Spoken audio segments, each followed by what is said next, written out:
Shri Paramatmane Namaha. Yatharth Gita.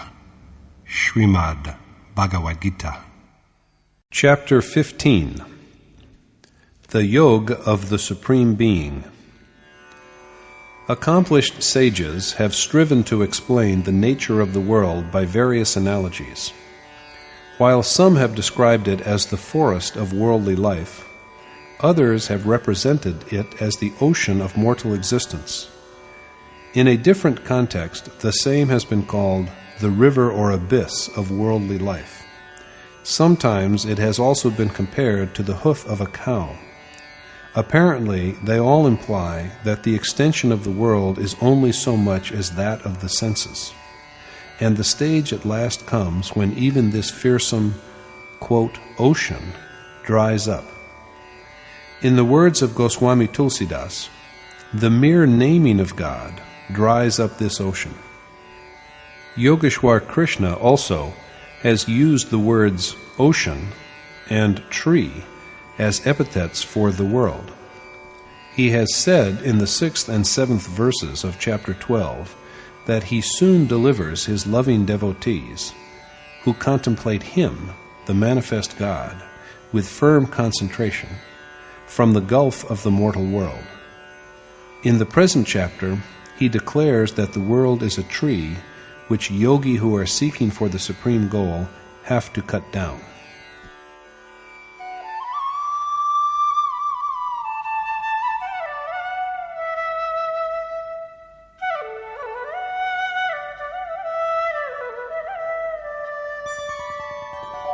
ऊर्ध्वमूलमधः शाखम् अश्वत्थं प्राहुरव्ययम् छन्दांसि यस्य पर्णानि यस्तं वेद स वेदवित्. The Lord said, "He who knows the peepal tree that the world is, with its roots above and branches below, and which is said to be imperishable, and of which Vedic verses are the foliage, is a knower of the Ved." The root of this everlasting peepal, fig tree, like world, is the God above, and its boughs are the nature below. A tree does not even last till the symbolic tomorrow, but the tree of the world is indestructible. Two things are immortal according to Krishna. The first of these is the everlasting world, and then beyond it there is the eternal Supreme Spirit. The Ved are said to be the leaves of this tree of the world. The man who observes this tree well, along with its root, and is aware of its reality, is an adept in the knowledge of Ved. The man who has perceived the truth of the world tree, rather than one who has merely perused holy books, is the true knower of the Ved. Study of books only provides a motive for proceeding in that direction. It may well be asked at this point why the Ved are needed instead of leaves. Vedic verses, which generate well-being, are useful because they motivate from the very point when, after a great deal of wandering about, a soul goes through his last birth, which is like the final shoot of a tree. This is the turning point, where the straying ceases and the seeker begins to proceed confidently towards God. अधश्चोर्ध्वं प्रसृतास्तस्य शाखा गुणप्रवृद्धा विषयप्रवालाः अधश्च मूलान्यनुसन्ततानि कर्मानुबन्धीनि मनुष्यलोके. Its branches nourished by the three properties extend high and low. Objects of the senses are its shoots, and its action-engendering roots stretch below to the world of men. The branches of sense objects and their enjoyment, nourished and cultivated by the three properties of the tree-like world, spread everywhere, above and below, even going back into the earth and sprouting new shoots. They extend from the worms and insects below to the godly state and Creator above, but they can bind only those who are born as men according to their past actions. All other births are only for the enjoyment of sense objects. Only human birth is subject to bondage in keeping with action. And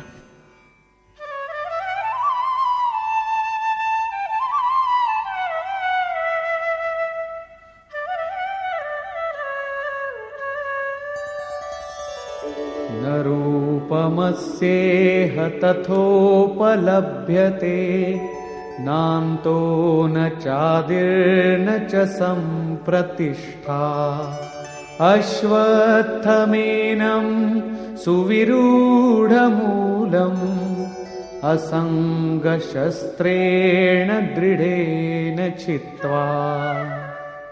since its form is not to be seen here as such, and it has neither an end nor a beginning, nor a secure foundation, this immensely grown tree should be cut down with the axe of renunciation. The world tree does not have a firm existence because it is changeable, so it has to be felled with the axe of total abandonment. It has to be cut down, not worshipped as it usually is, because of the superstitious assumption that God resides in the roots of this tree and that its leaves are the Ved.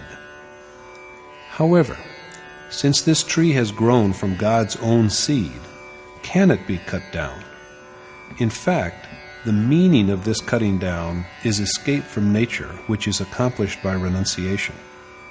But what is to be done after the tree has been cut down?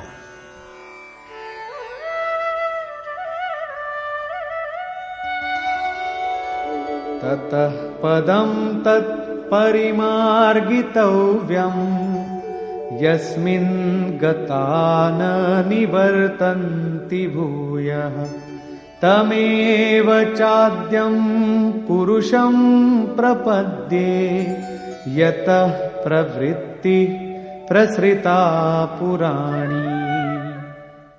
Then that goal should be sought for, after arriving at which one does not have to turn back again, with a sense of total submission to that primal God whence all worldly life is born.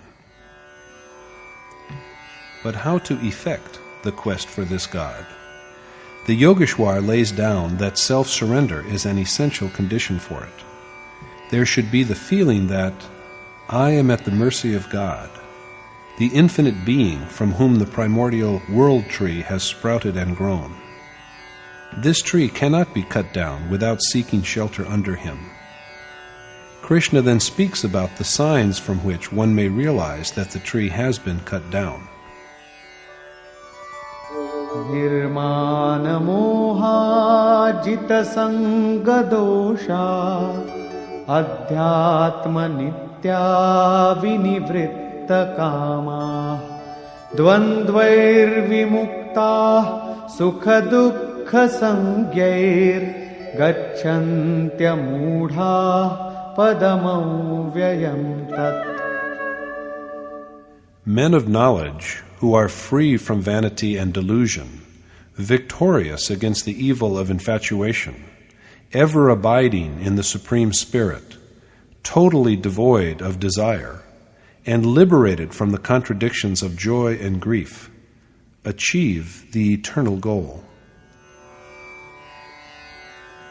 The destruction of vanity, delusion, infatuation, desire, and of the contradictions of pleasure and pain is possible only by complete self-surrender to and abiding constantly in God. Only through this do men of true wisdom attain to the eternal state. The world tree cannot be severed without this attainment, and renunciation is needed up to this point. Now, what is the form of that ultimate state which is achieved by renunciation? न तद्भासयते सूर्यो न शशाङ्को न पावकः यद्गत्वा न निवर्तन्ते तद्ब्रह्म धाम परमं मम. That, after reaching which there is no return, and which is illumined by neither the sun nor the moon, nor by fire, is my supreme abode. After this ultimate home has once been reached, there is no rebirth, and everyone has an equal right to it.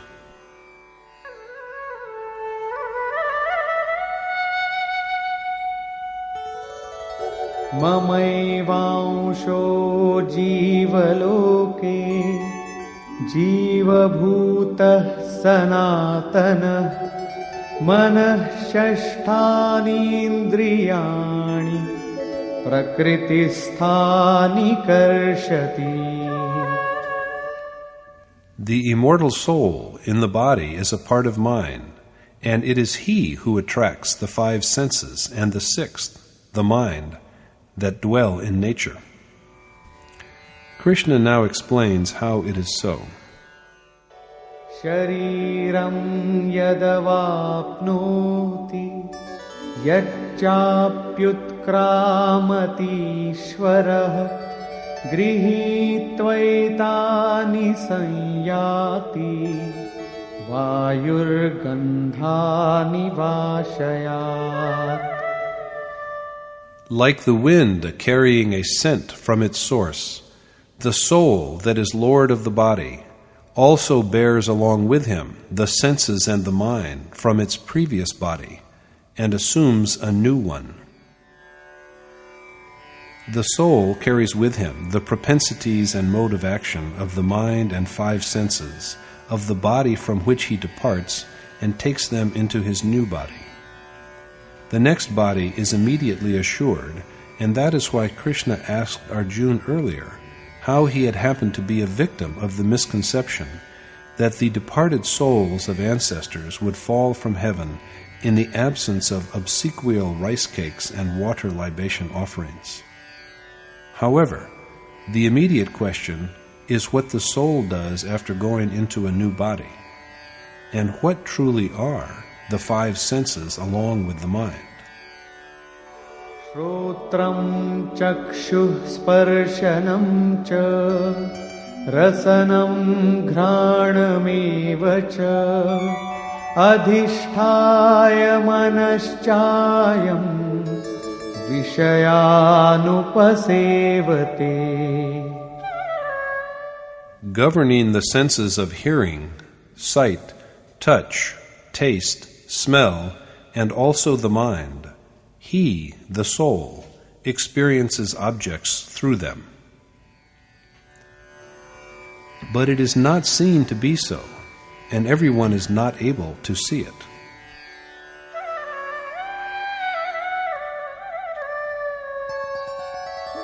Utkramantam sthitam vapi Bhunjanam vagunanvitam vimudhananupashyanti pashyanti jnanachakshushaha. The ignorant are unaware of the soul, endowed with the three properties and departing from the body or dwelling in it and enjoying objects. Only they who have eyes of wisdom discern him. So naturally, the next verse is on how to secure this vision.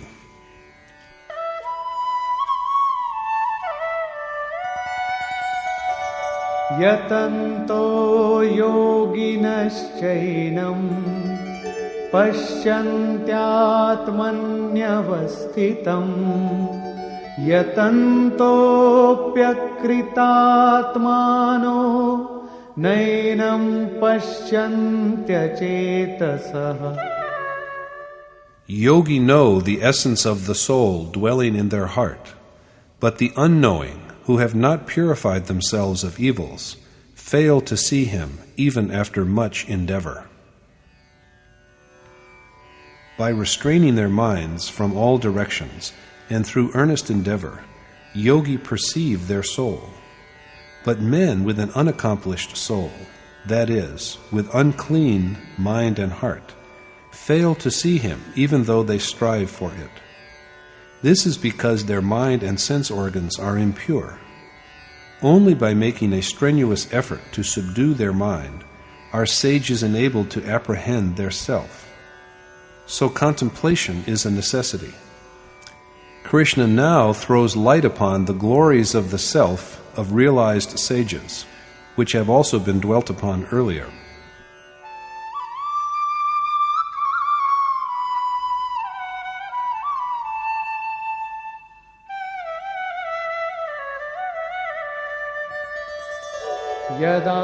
यदादित्यगतं तेजो जगद्भासयतेऽखिलम्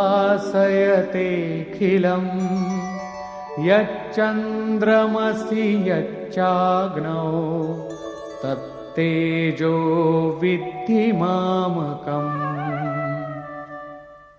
Know that the radiance of the sun that lights up the world, and of the moon and fire, is my own effulgence. Next, he points out the sage's task. गामाविश्य च भूतानि धारयाम्यहमोजसा पुष्णामि चौषधीः सर्वाः सोमो भूत्वा रसात्मकः. Permeating the earth, I support all beings with my radical energy, and, like the ambrosial moon, I provide the sap that nourishes all plants. And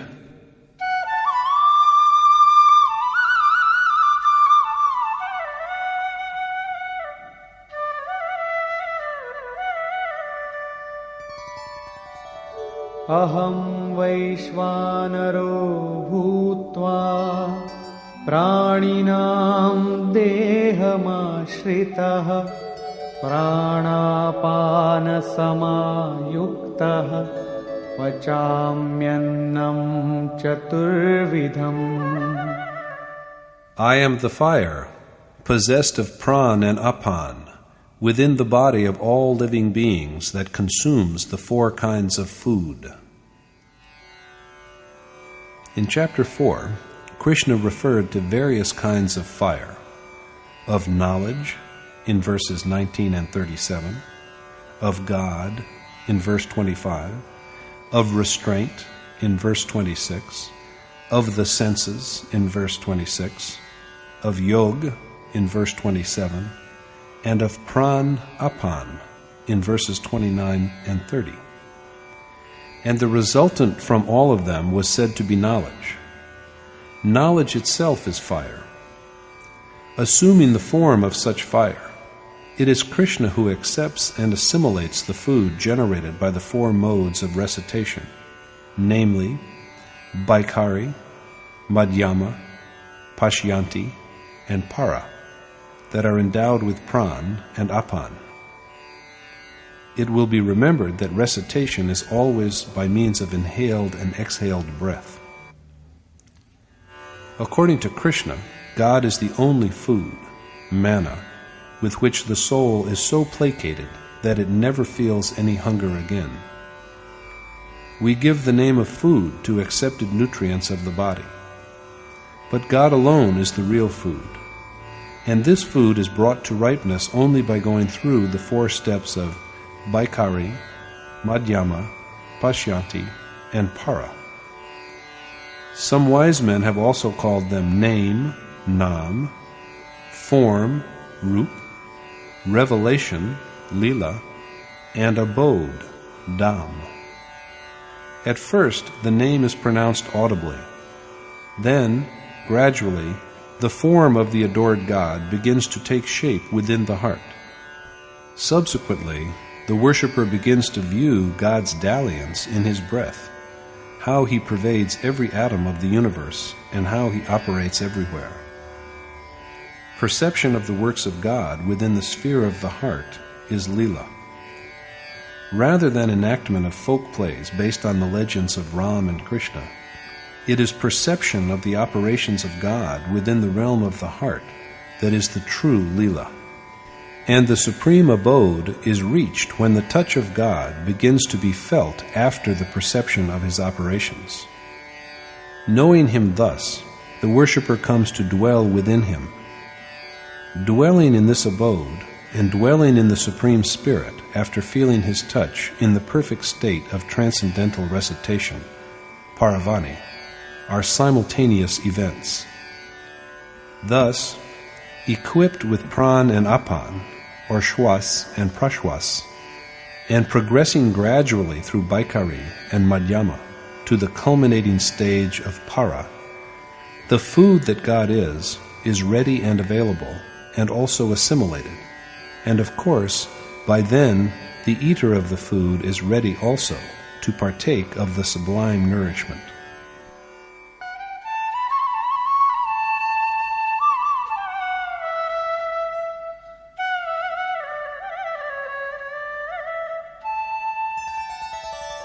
सर्वस्य चाहं हृदि सन्निविष्टो मत्तः स्मृतिर्ज्ञानमपोहनञ्च वेदैश्च सर्वैरहमेव वेद्यो वेदान्तकृद्वेदविदेम चाहम्.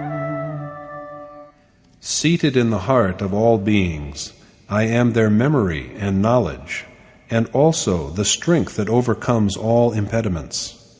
I am that which is worthy of being apprehended by the Ved, and I verily am the author of the Vedant, as well as their knower. Krishna exists as the omniscient presence in the heart of all beings, and it is because of him that the Supreme Spirit is remembered. Memory here signifies the recalling of the forgotten essence of God. There is clearly here a representation of the moment of realization. Knowledge that comes with memory and the ability to overcome difficulties are also gifts from Krishna. He is also a fit subject for knowing by all the Ved. He too is the author as well as end of the Ved. Knowledge comes when he is separate, but who will know whom when the worshipper has perceived him and become one with him? Krishna is also knower of the Ved. He said at the beginning of the chapter that the world is a tree, of which the root is the God above, and all of the branches below are nature. The one who can distinguish the root from the branches that are nature knows the essence of it, and he is versed in the Ved, or sacred knowledge. Here, Krishna says that he is such a one, knower of the Ved. He thus puts himself on a par with other scholars of the Ved. Thus it is again stressed that Krishna was a sage who knew the truth, truly a Yogeshwar, a lord of yoga among yogi. The subject is concluded here, and now he goes on to say that there are two kinds of beings, or purush.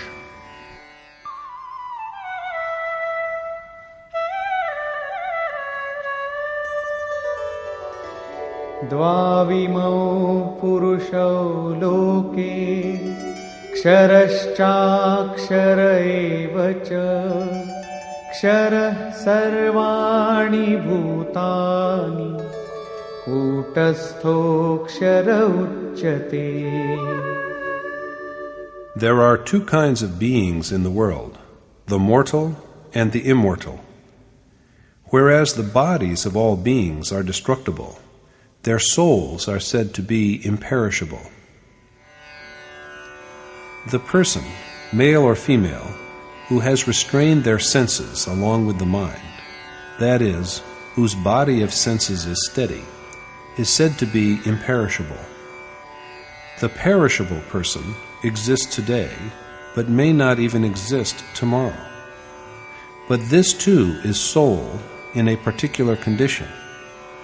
There is, however, another self beyond these two.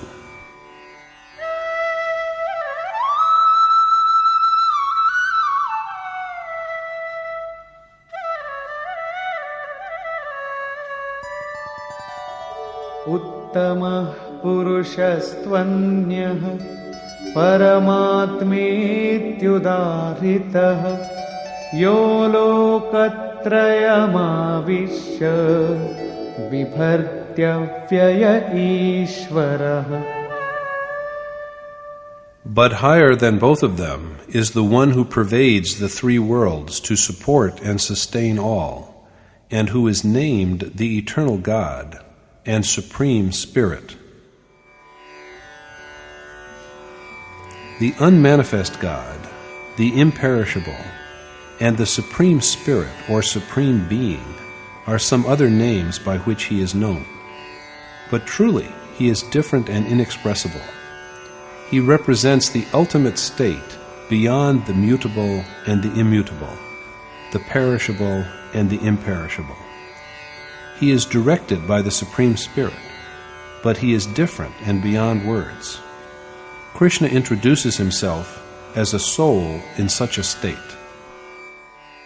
Yasmatksharamatitoham aksharaadapi chottamah atosmi loke vede cha prathitah purushottamah.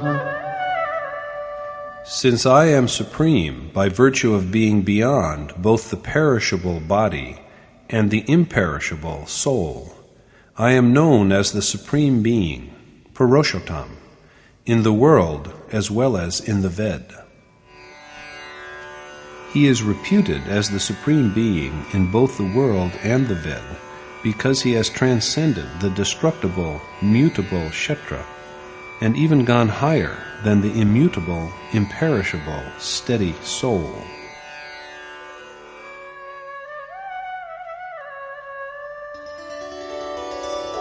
Yo mamevam asammudho janati purushottamam sa sarvavid bhajati mam sarvabhavena bharata. The all-knowing man, who is thus aware of my essence, O Bharat Arjun, as the Supreme Being, always worships me with perfect devotion. Such a worshipper is not separate from Krishna.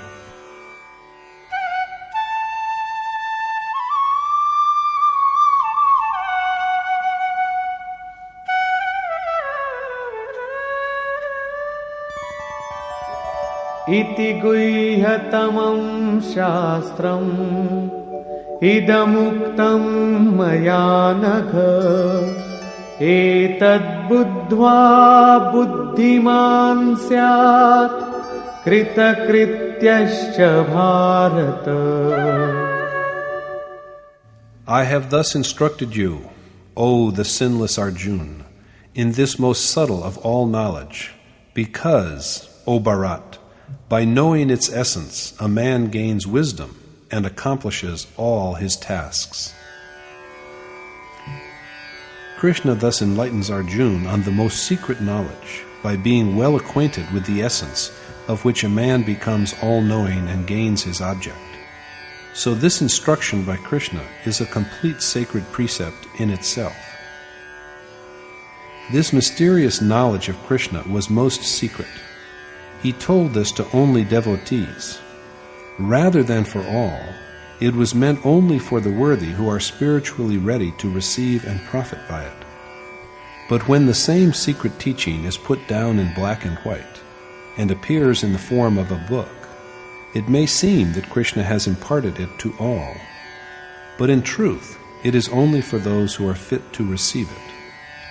Even the manifest form of Krishna was not meant for all. But he kept nothing back from the worthy Arjuna. Arjuna could not have been saved if his charioteer had kept secrets from him. This uniqueness is to be found in all sages of accomplishment. Ramakrishna Paramhansadev was once ecstatic. His disciples asked him for the reason for his ecstasy. Alluding to an eminent contemporary great soul, a realized sage, who had controlled and subdued all his senses by abstract meditation. Ramakrishna said that on that day he too had become a Paramhans, like him. After a while he told the disciples who followed him, aspiring, with mind, action, and speech, for freedom from passion and worldly attachment, "Do not ever be in doubt now. I am the Ram who was born in Treta. I too am the Krishna of Dwapar. I am their sacred soul. I am of their form. If you have to attain, behold me." In precisely the same way, my revered teacher used to say, "Mark you that I am but a messenger of God. Real sages are messengers of the all-pervading, preeminent, changeless, Supreme Spirit, and it is through them that his message is received." Jesus Christ exhorted men to come to him, all who labor and are heavenly laden, and he would give them rest by revealing to them God, his Father. From Matthew 11:28 in the Bible. So everyone can be a son of God. Albeit it is a different matter that going to sages is made possible only through sincere striving for the accomplishment of worship and meditation. In Surah 2 of the Quran, Allah reveals, "Lo, we have sent you, O Muhammad, with the truth, a bringer of glad tidings and a messenger." My revered teacher Maharajaji used to say the same about himself to all. He neither supported nor contradicted any view or doctrine, but he did tell those who earnestly craved for liberation from passions and worldly attachment, "Just look at my form. If you aspire for the ultimate spirit, contemplate me and have no doubt." There were many who were skeptical, but through demonstrating by personal experience and conduct, and even by berating them, he made them give up their irrelevant assumptions, among which are included the many rituals and ceremonies dwelt upon by Krishna in verses 40 through 43 of chapter 2, and thus induced them to have faith in him. He exists timelessly as an accomplished sage. Likewise, although Krishna's glory was a mystery, he revealed it to his earnest devotee, worthy and affectionate Arjuna.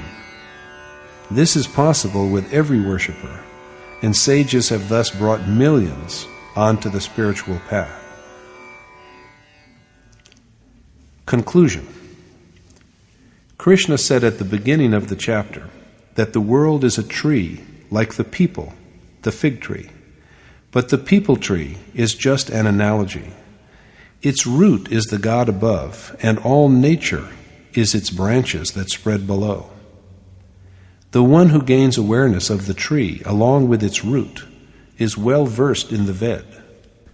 The branches of this world tree, as well as its roots, are everywhere, high and low, because it has sprung from the God whose seed, the soul, resides within the heart of every being. There is the myth that, seated on the lotus once, Brahma speculated over his origin. He entered the stem of the lotus from which he was born and went deeper and deeper into it. He penetrated ever deeper, but he could not see the source of his birth. So in despair he resumed his seat on the lotus. Then, through restraint of mind and meditation, he at last discovered his fountainhead in the Supreme Spirit and extolled him, whereupon God himself revealed to him that although he exists everywhere, he can be found only within the heart. The one who contemplates him within the sphere of his heart realizes him. Brahma is a symbol. He represents the emergence of the ideal state from the mature practice of yoga. The mind that is inclined towards God and possessed of knowledge of the Supreme Spirit is Brahma. Although growing in water, the lotus is unstained and pure. When the mind wanders about in quest, it does not gain its object, but seated on an immaculate seat, with total self-restraint, the same mind realizes God within the heart when it reaches the stage of dissolution of that restraint itself. Here, too, the world is a tree whose roots and branches are everywhere. It stands for the worldly fetters that bind only human beings in accordance with their actions. The other forms only suffer the consequences of these actions. So Krishna implores Arjuna to sever this people fig-like tree world with the axe of firm renunciation and seek for the supreme goal, after achieving which sages are not reborn. As to how to know that the tree has been cut down, the Yogeshwar says that the man who is free from pride and ignorance, who has overcome the evil of attachment, whose desires have come to an end, and who is liberated from conflicts, attains to the final beatitude. Illuminated by neither the sun nor the moon nor by fire, the God who is the ultimate state is self-radiant. What is essential for this spiritual achievement is firm conviction that the one after approaching whom there is no going back or reversion is the supreme abode, and that all are equally entitled to it because the embodied soul is but an immaculate part of Krishna himself. When the soul gives up a body, he carries the inclinations of its mind and 5 senses into the new body he assumes. If the sanskar is enlightened and morally good, the soul attains to the level of enlightenment and moral virtue. If he bears rajas-dominated sanskar, he gets through to the medium level. And if the sanskar is characterized by tamas, the soul climbs down to birth in lower forms of life and indulges in sensual pleasures through their mind that controls the senses. This is usually not seen, for the vision that is needed to perceive it is the vision of knowledge. Just memorizing something is not knowledge. Yogi are enabled to see it only by concentrating the mind on the self. Thus, knowledge is achieved from practice and accomplishment, although it is true that study of sacred works inclines one to it. Men who are skeptical and devoid of accomplishment do not gain the desired object, even though they endeavor hard for it. Stressing the same point, Krishna states that it is he who, residing in the heart of all beings, generates memory. He causes them to recall the God who was forgotten. He is also the knowledge that comes with this memory. It is also by him that the hurdles in the way are surmounted. He alone is fit to be known, and he too is the one who represents the end of this knowledge after it is known. And since after this point the knower and the known are one, knowledge is irrelevant, for now who is there to know and who to be known? Krishna is knower of the Ved, of the divine truth. He has said that he who knows the world tree, along with its root, is versed in the knowledge of the Ved. But this knowledge comes only to him who cuts down the tree. Now he says that he is knower of the Ved. He counts himself as one of those who are initiated into the wisdom of the Ved. So Krishna too is here a sage knower of the Ved, the knowledge of which all of mankind is entitled to. At the end, it is said that the world has 3 kinds of beings. All the bodies of beings are transitory, but the same being is imperishable in the state when the mind is steady, although it is subject to contradictions. And even higher than this is the transcendental God, who is said to be unmanifest and eternal, and who is indeed unique. This is the being beyond transience and permanence. This is the ultimate being. As one with this being, Krishna is also the same, identical with this being, beyond the destructible and the indestructible, because of which he is known as the Supreme Being. Enlightened seekers who know the Supreme Spirit thus worship Krishna wholeheartedly. There is no anomaly in their knowledge. It is this most secret knowledge that Krishna imparts to Arjuna.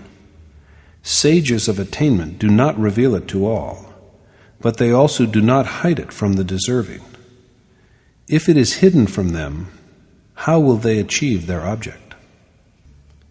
Thus concludes the 15th chapter in the Upanishad of the Srimad Bhagavad Gita on the knowledge of the Supreme Spirit, the discipline of yoga, and the dialogue between Krishna and Arjuna entitled Purushottam Yoga, or the Yoga of the Supreme Being. Thus concludes Swami Adgadanand's exposition of the 15th chapter of the Srimad Bhagavad Gita in Yatharth Gita. Hari Om Tat Sat.